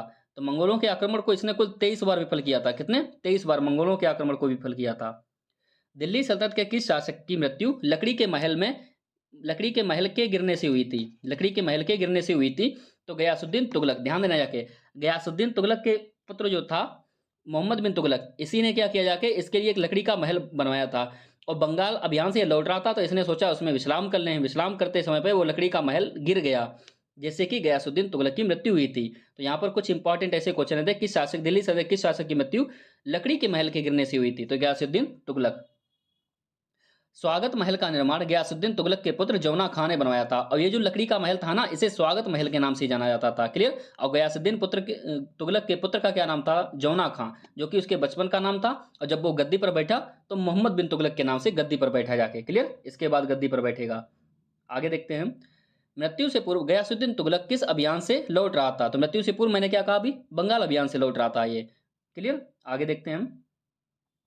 तुगलकाबाद शहर की स्थापना किसने की थी? तो तुगलकाबाद शहर की स्थापना किसने की थी? गयासुद्दीन तुगलक ने की थी। और इसकी मृत्यु के पश्चात इसको तुगलकाबाद में ही दफनाया गया था, गयासुद्दीन तुगलक को। अर्थात तो वहीं पर इसका मकबरा है। निम्नलिखित में से किसने कहा था कि दिल्ली अभी दूर है? तो निजामुद्दीन औलिया ने कहा था। किसने कहा था? दिल्ली अभी दूर है, निजामुद्दीन औलिया ने। और इसी को जो दूसरी भाषा में कहा जाता है वो क्या कहा जाता है? हनूज दिल्ली दूर अस्ति। हनूज दिल्ली दूर अस्ति। तो देखिए क्या कहा जाता है? हनूज दिल्ली दूर अस्ति किसने कहा था? अर्थात इसका मतलब क्या होता है? दिल्ली अभी दूर है, जो कि निजामुद्दीन औलिया ने कहा था। गयासुद्दीन तुगलक का मकबरा कहाँ पर स्थित है? तो अभी जस्ट मैंने आपको बताया, तुगलकाबाद में। तुगलकाबाद शहर की इसने स्थापना की थी और यहीं पर इसको दफना दिया गया। आगे देखिए, मोहम्मद बिन तुगलक का कार्यकाल है। देखिए, मोहम्मद बिन तुगलक तुगलक वंश में सबसे थोड़ा कह सकते हैं महत्वपूर्ण राजा के, इसके लिए इसका कार्यकाल भी थोड़ा इंपॉर्टेंट है। तो ये 1325 से लेकर 1351 तक गद्दी पर बैठा। 1325 से 1351 तक। कैसे याद रखेंगे? 25 दूनी 50 और एक 51। 25 दूनी 50 और 51, दोगुना करके एक जोड़ देना है आपको। क्लियर? नेक्स्ट क्वेश्चन की अगर हम बात करेंगे जाके, मोहम्मद बिन तुगलक की गद्दी कर यानी कि दिल्ली गद्दी पर कब बैठा? तो 1325 ईस्वी में। मोहम्मद बिन तुगलक का वास्तविक नाम क्या था? तो ये जौना खां था। क्या था? जौना खां। दिल्ली सल्तनत के सभी सुल्तानों में कौन सबसे अधिक शिक्षित, योग्य एवं विद्वान था? सबसे अधिक शिक्षित था, योग्य था और विद्वान था। तो कौन था? मोहम्मद बिन तुगलक था। कौन था? मोहम्मद बिन तुगलक। आगे हम बात करेंगे जाके, मोहम्मद बिन तुगलक को निम्नलिखित में से किस संज्ञा से जोड़ा जाता है? तो ऐसे अंतर विरोधों का विस्मयकारी मिश्रण भी कहा जाता है, रक्त का प्यासा भी कहा जाता है, परोपकारी भी कहा जाता है। अर्थात इसका ऑप्शन नंबर कौन सा हो जाएगा जाके? डी सही हो जाएगा। नेक्स्ट क्वेश्चन की बात करेंगे जाके, मोहम्मद बिन तुगलक का साम्राज्य कितने प्रांतों में बटा था? तो इसका जो साम्राज्य था ना, वो टोटल 23 प्रांतों में बटा था। 23 प्रांत का प्रांत मतलब होता है टोटल, जैसे मान सकते हैं एक पूरा साम्राज्य हो, जैसे मान लीजिए पूरा एक देश है और उसमें जो छोटे छोटे जो राज्य होते हैं ना, राज्य, उसी प्रकार से अब यहाँ पर आप प्रांत मान सकते हैं कि किसी का साम्राज्य है, उसमें छोटे छोटे हिस्से हैं, वो प्रांत हैं। आगे हम बात करें कि किस शासक ने दोआब क्षेत्र में कर की मात्रा में वृद्धि की थी? तो किसने की थी? मोहम्मद बिन तुगलक ने। किसने? मोहम्मद बिन तुगलक ने।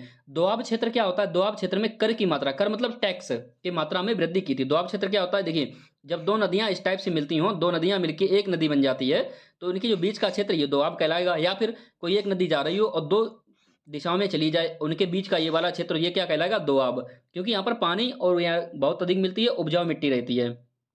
आगे देखते हैं, मोहम्मद बिन तुगलक द्वारा स्थापित दीवान कोही विभाग किससे संबंधित था? दीवान कोही विभाग कृषि विभाग से संबंधित था। किससे? कृषि विभाग से संबंधित था। कोही कृषि। मोहम्मद बिन तुगलक ने दिल्ली से राजधानी कहाँ स्थानित, दिल्ली से राजधानी इसने देवगिरी स्थानांतरित की थी। कहाँ पर? देवगिरी। कहा जाता है जब इसने अपनी दिल्ली से राजधानी देवगिरी स्थानांतरित की थी, दिल्ली से देवगिरी, तो ये कहा जाता है कि एक बकरी तक को ही अपने साथ ले गया था। यानी कि इस टाइप से इसने स्थान दी। और बाद में जब इसको वहां पर सूखा पड़ गया, या कह सकते हैं वहां पर इसका ठीक से व्यवस्था नहीं बन पाई, तो इसने फिर से क्या किया जाके, राजधानी देवगिरी से फिर से ये दिल्ली ले आया। यानी पहले दिल्ली से देवगिरी ले गया और फिर दिल्ली से, और फिर देवगिरी से दिल्ली ले गया। क्लियर? देवगिरी का नाम बदलकर दौलताबाद रखा गया। दौलताबाद से दिल्ली राजधानी स्थानांतरित की, यानी कि दिल्ली से देवगिरी और देवगिरी से फिर से दिल्ली। मोरक्को यात्री इब्न बतूता किसके शासनकाल में भारत आया था? तो ये मोहम्मद बिन तुगलक के शासनकाल में भारत आया था। और याद रखना, ये इब्न बतूता जो था, ये मोरक्को यात्री था। किस देश का यात्री था? मोरक्को। ये भी पूछा जाता है। रेहला पुस्तक के लेखक कौन है, जिसमें मोहम्मद बिन तुगलक के समय की जानकारी मिलती है? तो रेहला पुस्तक के लेखक कौन है? मोहम्मद बिन तुगलक।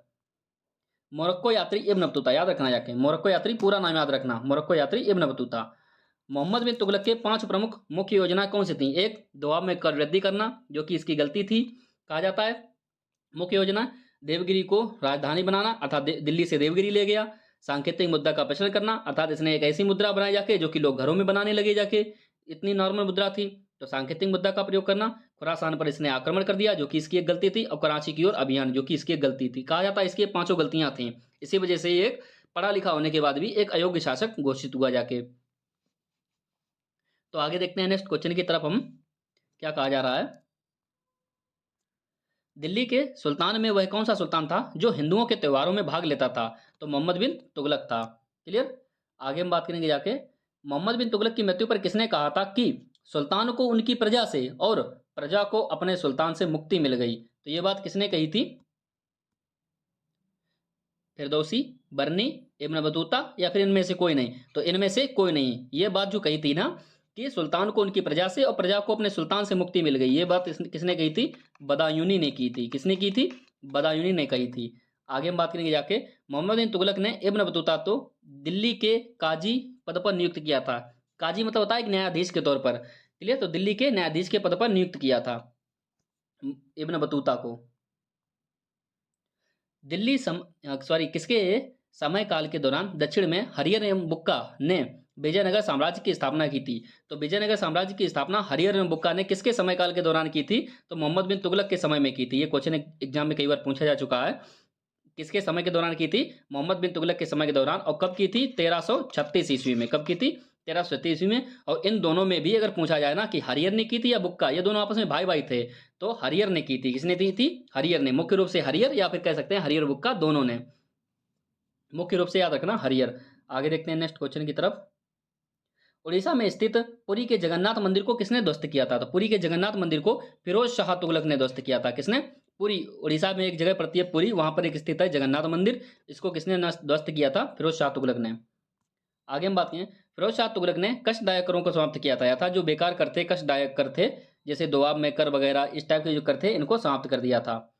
दिल्ली के किस सुल्तान ने सिंचाई कर लगाया था? तो सिंचाई कर किसने लगाया था? फिरोज शाह तुगलक ने सिंचाई कर लगाया था। आगे हम बात करेंगे जाके, सिंचाई कर उपज का 10वां भाग होता था। यानी कि अगर आपके खेत में 10 बोरे, अगर कह सकते हैं कुछ भी गेहूं मान लिए हुआ है, तो उसमें से आपको एक बोरा 10वां भाग है, यानी कि एक हिस्सा, यानी कि एक बोरी आपको टैक्स के रूप में देनी पड़ेगी। आगे देखिए, फिरोज शाह तुगलक ने लगभग कितने नए नगरों की स्थापना की थी? तो 300। कितने? 300। फिरोजाबाद, हिसार, फतेहाबाद और जौनपुर तथा फिरोजपुर नामक नगर को किसने बसाया था? तो किसने बसाया था? यहां पर हम बात करेंगे जाके, फिरोज शाह तुगलक ने बसाया था। किसने? फिरोज शाह तुगलक। ये शहर पूछे जाते हैं। नेक्स्ट क्वेश्चन की तरफ देखेंगे, दीवान खैरात विभाग की स्थापना किसने की थी? तो ये भी फिरोज शाह तुगलक ने की थी। खैरात यानी कि खैरात में नहीं, कभी कभी क्या एक चीज हमको खैरात में मिली है, तो दीवान खैरात विभाग की स्थापना किसने की थी? फिरोज शाह तुगलक। और ये किसने, किसके लिए की गई थी? विधवा महिलाओं के लिए या फिर लड़कियों के लिए, यानी कि जो असहाय होते थे उनके लिए इसकी स्थापना की गई थी। अनाथ स्त्रियों, विधवा एवं लड़कियों की सहायता के लिए की गई थी। फिरोज शाह तुगलक द्वारा स्थापित दीवाने बंदगान, बंदगान बंद कौन रहते हैं? कैदी, यानी किससे संबंधित थे? दासों पर नियंत्रण हेतु। क्लियर। दासों पर नियंत्रण हेतु बंदगान की स्थापना की थी। ब्राह्मणों पर जजिया कर लागू करने वाला पहला मुस्लिम शासक कौन था? जजिया कर क्या होता था? जजिया कर एक धार्मिक कर होता था। क्लियर। धार्मिक कर जो कि गैर मुसलमानों से लिया जाता था। और गैर मुसलमानों में, अर्थात जो मुसलमान नहीं होते थे, गैर मुसलमानों से लिया जाता था। उनमें ब्राह्मणों को एक अपवाद के तौर पर छोड़ दिया जाता था। ब्राह्मणों को एक अपवाद के तौर पर छोड़ा जाता कि ब्राह्मणों से ये टैक्स नहीं लिया जाएगा। अभी तक ऐसा चल रहा था, लेकिन पहली बार फिरोज शाह तुगलक ने क्या किया जाके, इसने ब्राह्मणों को भी नहीं छोड़ा, कहा कि तुम भी टैक्स दो अब। क्लियर। आगे देखते हैं,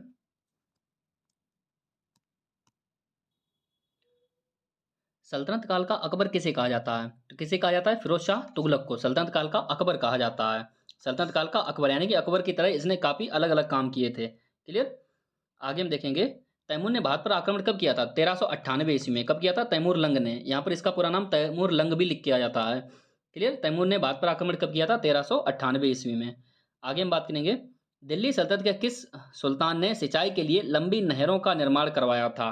तो फिरोज शाह तुगलक ने। किसने? फिरोज शाह तुगलक। देखिए, सर्वप्रथम की अगर बात की जाए, सर्वप्रथम नहरों एवं कुओं का निर्माण किसने कराया था?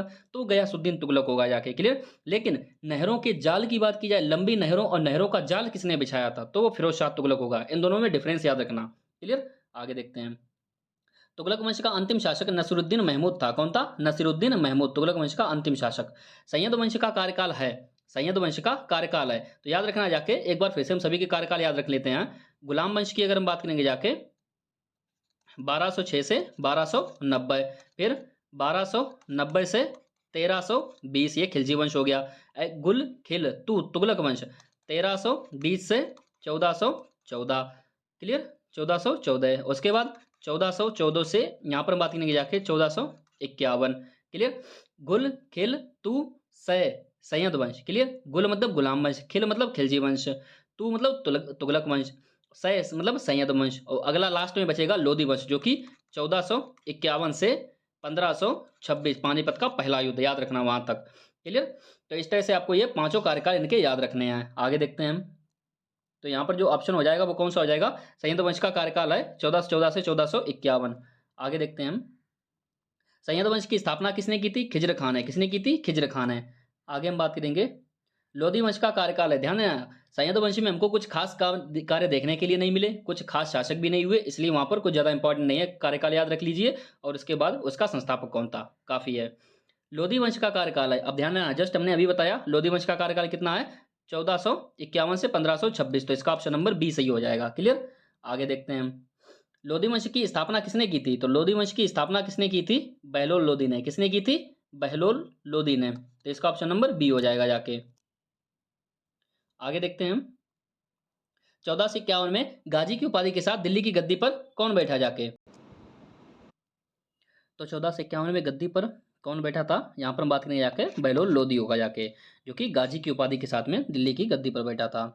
नेक्स्ट क्वेश्चन, सिकंदर लोधी का वास्तविक नाम क्या था, तो निजाम खान था, क्या था, सिकंदर। देखिए बहलोल लोधी के बाद में गद्दी पर कौन बैठा जाके, सिकंदर लोधी, जिसका क्या नाम था, निजाम खां, वास्तविक नाम निजाम खान था। आगरा शहर की स्थापना किसने की थी, तो सिकंदर लोधी ने की थी, कब की थी, 1504 में। आगे हम बात करेंगे जाके सिकंदर लोधी ने आगरा शहर की स्थापना कब की थी, तो 1504 में की थी। नेक्स्ट क्वेश्चन की अगर हम बात करें जाके, सिकंदर लोधी ने भूमि की माप के लिए किस पैमाने का निर्माण करवाया था, तो इसने गजे सिकंदरी का निर्माण करवाया था, किसका, गजे सिकंदरी का निर्माण करवाया था। आगे हम बात करेंगे जाके, सिकंदर लोधी ने संस्कृत के आयुर्वेद ग्रंथ का फरहंगे सिकंदरी नाम से अनुवाद करवाया था, किसका, संस्कृत के एक आयुर्वेद ग्रंथ था जिसका उसने अनुवाद करवाया फरहंगे सिकंदरी नाम से। आगे देखेंगे, दिल्ली सल्तनत के किस शासक ने नगरकोट के ज्वालामुखी मंदिर को ध्वस्त किया था, नगरकोट के ज्वालामुखी मंदिर को किसने ध्वस्त किया था, तो सिकंदर लोधी ने ध्वस्त किया था, किसने, सिकंदर लोधी ने। और इस मंदिर के टुकड़ों को इसने क्या किया था, कसाई को मांस तोलने के लिए दे दिया था, कसाईयों को मांस तोलने के लिए इस मंदिर के टुकड़ों को दे दिया था। आगे हम बात करें, दिल्ली सल्तनत के किस शासक ने मुसलमानों को ताजिया निकालने, मुसलमानों को वीरों एवं संतों की मजार पर जाने पर प्रतिबंध लगाया। यहाँ पर मुसलमान महिलाओं होगा जाके, क्या होगा जाके, महिलाओं, क्लियर, मुसलमान महिलाओं यहाँ पर हो जाएगा जाके, मुसलमानों को ताजिया निकालने, मुसलमान महिलाओं को वीरों एवं संतों की मजार पर जाने के लिए, अर्थात जहां पर वीरों संतों की मजार होगी वहां पर महिलाएं नहीं जाएंगी, प्रतिबंध लगा दिया था, किसने प्रतिबंध लगा दिया था, सिकंदर लोधी ने, किसने, सिकंदर लोधी ने। आगे हम बात करेंगे जाके, निम्नलिखित में से किस शासक का संबंध कुतुब मीनार से नहीं है, क्या कह रहा है, नहीं है, कुतुब मीनार से नहीं है। तो देखिए कुतुबुद्दीन ऐबक ने इसकी नींव रखी थी, इल्तुतमिश ने उसे पूरा करवाया, कुतुबुद्दीन ऐबक ने नींव रखी थी, कुतुबुद्दीन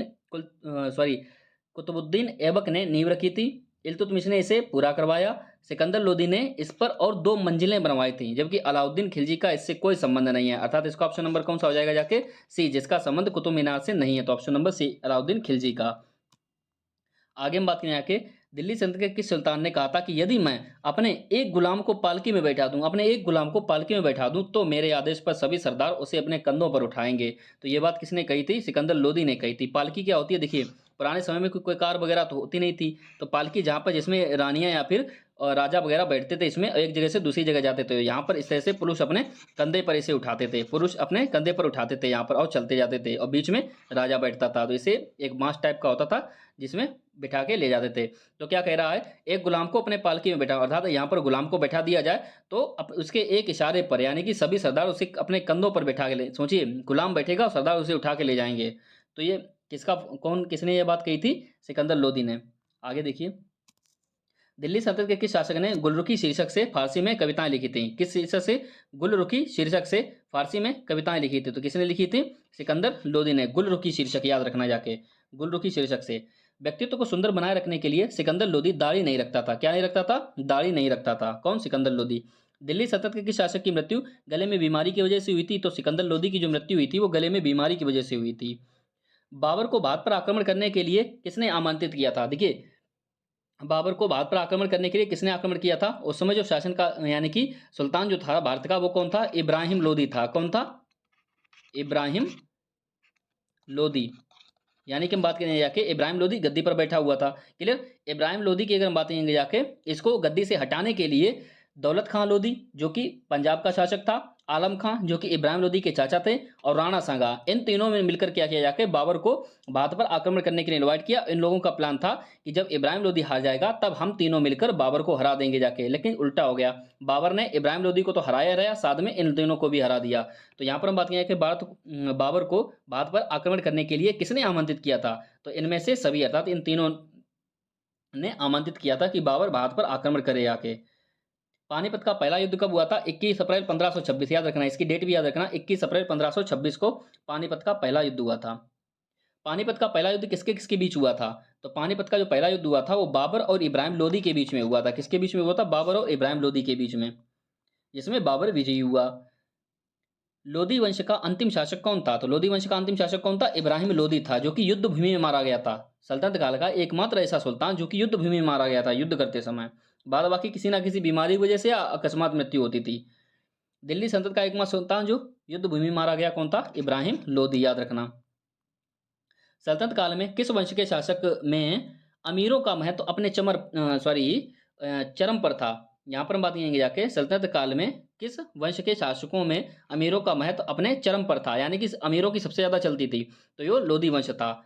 क्लियर? आगे हम बात करेंगे जाके सल्तनत काल में मंत्रिपरिषद को किस नाम से जाना जाता था? तो मंत्रिपरिषद को मजलिस ए खलवत के, यानी कि जो पूरी मंत्रिपरिषद है वो क्या करती थी? खलबली मचा देती थी। इस तरह से आप याद रख सकते हैं। तो खलवत के नाम से जाना जाता था। सल्तनत काल में राजस्व विभाग का प्रमुख कौन होता था? तो राजस्व विभाग का प्रमुख, राजस्व विभाग याद रखना, राजस्व विभाग किसे का प्रमुख कौन होता था? वजीर होता था। कौन होता था? वजीर। आगे हम बात करेंगे जाके सल्तनत काल में एकता अथवा प्रांत किसमें विभक्त था? तो एकता अथवा प्रांत किसमें विभक्त थे? जिलों में विभक्त थे। हमने आपको पहले बताया था एकता अथवा प्रांत का मतलब होता था जैसे कि राज्य, और राज्य किसमें विभक्त होंगे? जिले में जाके। क्लियर? आगे हम बात करेंगे सल्तनत काल में शासन की सबसे छोटी इकाई क्या थी? तो ग्राम थी। सबसे छोटी इकाई क्या थी? ग्राम। दिल्ली सल्तनत के किस शासक ने स्थायी सेना का गठन किया था? स्थायी सेना किसने रखी थी? अलाउद्दीन खिलजी ने। किसने रखी थी? अलाउद्दीन खिलजी ने। दिल्ली सल्तनत के किस शासक ने घोड़े को दागने की प्रथा प्रचलित था? घोड़े पर एक विशेष प्रकार का चिन्ह लगा देता था ताकि उसकी कालाबाजारी ना हो सके। अलाउद्दीन खिलजी। दिल्ली सल्तनत के किस शासक ने सैनिकों को वेतन के बदले एकता प्रदान की थी? सैनिकों को वेतन के बदले एकता किसने प्रदान की थी? इल्तुतमिश ने। इसी ने एकता प्रथा की शुरुआत की थी और इसी ने सैनिकों को वेतन के बदले एकता यानी कि भूमि का टुकड़ा दे देता था। एकताएं प्रदान की थी। सल्तनत काल में पैगंबर के कथनों एवं कार्यों का उल्लेख किसमें मिलता है? यानी कि पैगंबर ने कौन कौन से कथन दिए, कौन कौन से कार्य किए, तो इन सबका जो उल्लेख मिलता है वो कहाँ मिलता है? हदीस में मिलता है। किसमें मिलता है? हदीस नामक ग्रंथ में। आगे हम बात करेंगे जाके सल्तनत काल में निम्नलिखित में से कौन सा कर गैर मुसलमान पर धार्मिक कर के रूप में लगाया जाता था? कर मतलब टैक्स गैर मुसलमानों पर लगाया जाता था, अर्थात जो मुसलमान नहीं होते थे। तो एक तो जजिया था, यहाँ पर क्या लिखेंगे? जजिया है, ये जरिया नहीं। क्लियर? एक तो जजिया था और दूसरा खराज था, जो कि खराज जो टैक्स था ना, देखिए जजिया में क्या होता था? डायरेक्ट आपसे धन लिया जाता था, जबकि खराज में क्या होता था? इसकी शुरुआत अलाउद्दीन खिलजी ने की थी, और जो कि भूमि कर के रूप में लिया जाता था। 50% भूमि यानी कि अनाज वगैरह हुआ तो उसका 50% आप हमको टैक्स दीजिए। तो खराज और जजिया ये दोनों टैक्स थे जो कि गैर मुसलमानों से लिए जाते थे। दिल्ली सल्तनत काल में निम्नलिखित में से कौन सा कर मुसलमान पर धार्मिक कर के यानी कि मुसलमानों पर भी धार्मिक कर के रूप में लिया जाता था? तो उसे क्या कहा जाता है? जकात कहा जाता। देखिए यहाँ पर गैर मुसलमान होते थे जिनसे खराज और जजिया लिया जाता था, जबकि यहाँ पर हम बात करें जकात जो कि मुसलमानों से लिया जाता था। जकात मुसलमानों से लिया जाता था धार्मिक कर के रूप में। दिल्ली सल्तनत के किस शासक ने सर्वाधिक एकता प्रदान की थी? याद रखना, एकता प्रणाली की शुरुआत तो इल्तुतमिश ने की थी। एकता प्रणाली की शुरुआत इल्तुतमिश ने की थी, लेकिन सर्वाधिक जो एकता प्रदान की थी ना, वो फिरोज शाह तुगलक ने की थी। किसने? फिरोज शाह तुगलक ने। तो इसका ऑप्शन नंबर सी हो जाएगा। याद रखना, एकता देख के तुरंत इल्तुतमिश को टिक नहीं करना है, याद रखना। नेक्स्ट क्वेश्चन की बात करेंगे, सल्तनत काल में राज्य की आय में किसका सर्वाधिक अधिक योगदान था? तो कृषि, सबसे अधिक कृषि का योगदान था लूटपाट से। यानी कि आय में सबसे अधिक धन कहाँ से आता था अगर यानी कि सल्तनत काल में? तो कृषि से आता था। कहाँ से? कृषि से। आगे हम बात करेंगे निम्नलिखित में से किस तुर्क शासक ने शुद्ध अरबी सिक्के प्रचलित किए थे? तो इल्तुतमिश ने शुद्ध अरबी सिक्के प्रचलित किए थे। इल्तुतमिश ने, ऑलरेडी हम बता चुके हैं इसके बारे में। मोहम्मद बिन तुगलक ने सोने का एक नया सिक्का प्रचलित किया था जिसे कहा जाता था, तो मोहम्मद बिन तुगलक ने सोने का एक नया सिक्का जिसे क्या कहा जाता था? दीनार कहा जाता था। क्या कहा जाता था? दीनार। सल्तनत काल में किसने अद्दा एवं बिक नामक सिक्के प्रचलित किए थे? अद्दा एवं बिक की अगर हम बात करें जाके, अद्दा एवं बिक, तो फिरोज शाह तुगलक की अगर हम बात करेंगे जाके, इसने अद्दा एवं बिक नामक सिक्के प्रचलित किए थे। तांबे के सिक्कों को सल्तनत काल में किस नाम से जाना जाता था? तो दिरहम के नाम से जाना जाता था। दिरहम, देखिए दीनार जो होते थे वो सोने के सिक्के हुआ करते थे, दिरहम तांबे के सिक्के हुआ करते थे। दिल्ली सल्तनत काल की भाषा क्या थी? ऑलरेडी डिस्कस कर चुके हैं हम इसको, फारसी। मध्यकालीन भारत में संगीत परंपरा के आदि संस्थापक कौन थे? आदि मतलब होता है प्रथम, क्लियर, इंग्लिश बोल देते हैं आदि और अंत। तो आदि अर्थात प्रथम संस्थापक कौन थे? मध्यकालीन भारत में संगीत परंपरा की बात हो रही थी। अमीर खुसरो, कौन थे? अमीर खुसरो। भारतीय संगीत में कव्वाली, कव्वाली जो गाई जाती है, गायन को किसने प्रचलित किया था? तो अमीर खुसरो ने प्रचलित किया था। किसने? अमीर खुसरो ने। अमीर खुसरो ने किन वाद्य यंत्रों का निर्माण किया था? तो सितार और तबला, दो वाद्य यंत्र, कई बार एग्जाम में पूछा जा चुका है। सितार और तबला वाद्य यंत्रों का प्रचलन किया था। भारत की पहली तुर्क मस्जिद कौन सी थी? तो भारत की पहली तुर्क मस्जिद कौन थी? कुव्वतुल इस्लाम मस्जिद, जिसका निर्माण कुतुबुद्दीन ऐबक ने करवाया था। कुव्वतुल इस्लाम मस्जिद। भारत की पहली तुर्क मस्जिद का निर्माण किसने करवाया था? कुतुबुद्दीन ऐबक ने। कौन सी थी? कुव्वतुल इस्लाम मस्जिद। 1197 ईस्वी में इसका निर्माण राय पिथौरा किले के स्थल पर हुआ था। कब हुआ था? 1197 में राय पिथौरा किले के हुआ था। क्लियर। मकबरा निर्माण शैली का जन्मदाता किसे कहा जाता है? यानी कि मकबरा निर्माण शैली का जन्मदाता किसे कहा जाता है? मकबरा बनाने का जन्मदाता इल्तुतमिश को कहा जाता है। किसे कहा जाता है? इल्तुतमिश को। सुल्तानगढ़ी का मकबरा सल्तनत काल का प्रथम मकबरा है। कौन सा? सुल्तानगढ़ी का मकबरा सल्तनत काल का प्रथम मकबरा है। शुद्ध इस्लामी पद्धति से निर्मित भारत का पहला मकबरा कौन सा है? शुद्ध इस्लामी पद्धति से बनाया गया हो तो वो बलबन का मकबरा है। किसका है? बलबन का मकबरा शुद्ध इस्लामी पद्धति से बनाया गया। तहकीक हिंद पुस्तक के लेखक कौन है? तो तहकीक हिंद पुस्तक के लेखक कौन है? अल बरूनी। कौन है? अल बरूनी। तुगलकनामा पुस्तक के लेखक कौन है? तो तुगलकनामा पुस्तक के लेखक कौन है? अमीर खुसरो। क्लियर। इन्होंने दो पुस्तकें लिखी थी, एक तुगलकनामा और दूसरी कौन सी थी? खजाइनुल फुतूह। खजाइनुल फुतूह की अगर हम बात करें जाके तो ये भी अमीर खुसरो की ही पुस्तक है। नेक्स्ट देखते हैं, खजाइनुल फुतूह पुस्तक के लेखक कौन है? अमीर खुसरो, अर्थात इसका भी ऑप्शन नंबर डी हो जाएगा। कृष्णचरित पुस्तक के लेखक कौन है? तो कृष्णचरित पुस्तक के लेखक कौन है? अगस्त। कैसे याद रखेंगे जाके? कृष्ण की अगर हम बात आगे, कृष्ण कब होती है जन्माष्टमी वगैरह? अगस्त महीने के साइड होती है, अगस्त महीने के करीब, तो यहाँ पर अगस्त याद रख सकते हैं। आमुक्त माल्यद के लेखक कौन है? तो आमुक्त माल्यद, मुक्त, मुक्त कौन होते हैं? श्री कृष्ण, यानी कृष्ण देव राय। क्लियर। अमुक्त माल्यद पुस्तक के लेखक कौन है? कृष्ण देव राय। गीत गोविंद के लेखक कौन है? तो गीत गोविंद के गाए जाते हैं तो क्या होती है? जय जयकार होती है। क्या होती है? जय जयकार। गीत गोविंद के लेखक कौन है? जयदेव। पृथ्वीराज रासो, पृथ्वी का अगर राज जानना है, पृथ्वी का राज जानना है तो पहले चंद्रमा से वर लेना पड़ेगा, अर्थात चंद्रमा से वरदान प्राप्त करना पड़ेगा आपको। पृथ्वीराज रासो के लेखक कौन है? चंद्रवरदाई। आला खंड, आला की अगर बात यहाँ के खंड के लेखक कौन है? जगनिक। कौन है? जगनिक, अर्थात आला पूरे जग में सुनी जाती है, जग मतलब पूरे संसार में, तो यहाँ पर इसका ऑप्शन नंबर ए हो जाएगा। राजतरंगड़ी के लेखक कौन है? राजतरंगड़ी की अगर हम बात करेंगे जाके कल्लर, देखिए लास्ट में अड़ा अड़ा मिल जाता है यहाँ पर। और राजतरंगड़ी जो पुस्तक है ना, ये कश्मीर के इतिहास को बताती है, कश्मीर के इतिहास के बारे में है। क्लियर। राजतरंगड़ी लेख पुस्तक। बीसल देव रासो के लेखक कौन है? 20, देखिए 20 से 20 आ रहा है और नर से नर क्या होते हैं? पुरुष होते हैं, तो यहाँ पर 20 नर थे, यानी नरपति नाल, ऐसे याद रख सकते हैं। बीसल देव रासो के लेखक कौन है? नरपति नाल। पद्मावत के लेखक कौन है? तो मलिक मोहम्मद जायसी। पद्मावत एक मूवी भी आई थी जिसमें बताया था, मलिक मोहम्मद जायसी इसके लेखक हैं। पद्मावत के लेखक कौन है? मलिक मोहम्मद जायसी। तो फ्रेंड्स आज के लिए इतना ही। उम्मीद करता हूँ काफ़ी आपको बेहतरीन तरीके से पूरा लेक्चर समझ में आया होगा और मध्यकालीन भारत के इस सल्तनत काल को लेक्चर को पढ़ने के बाद आपको थ्योरी पढ़ने की कोई ज़रूरत नहीं है। यहाँ से ही आपका कोई ना कोई क्वेश्चन फंस जाएगा, यहीं से आपको 100% क्वेश्चन देखने को मिलेगा। तो फ्रेंड्स आज के लिए इतना ही, मिलते हैं किसी